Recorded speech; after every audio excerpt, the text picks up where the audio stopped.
Welcome to the Slop Farm. Enjoy the video.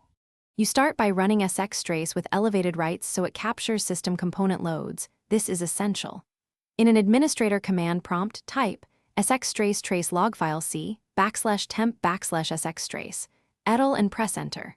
Once done, reproduce the failure you want to diagnose. Make sure the problematic app hits the fault while tracing is active.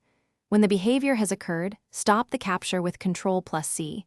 This leaves you with a raw edit file, ready for conversion to readable output. Next, you translate the binary trace into human-readable text so you can inspect what went wrong.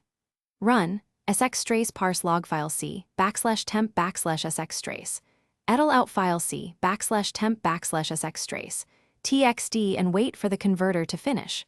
Once done, open the resulting txt file with Notepad or your editor.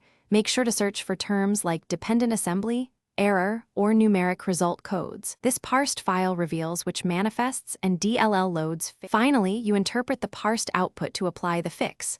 Focus on manifest names, version strings, and error codes.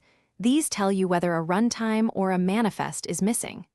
Once done, correct the application manifest, install the required Visual C++ runtime, or update the binding redirection in the config file. If Sxstrace produced no useful lines, make sure you ran the tracer as administrator and that you trace the correct 32-bit or 64-bit process path. This single tip resolves most empty output issues.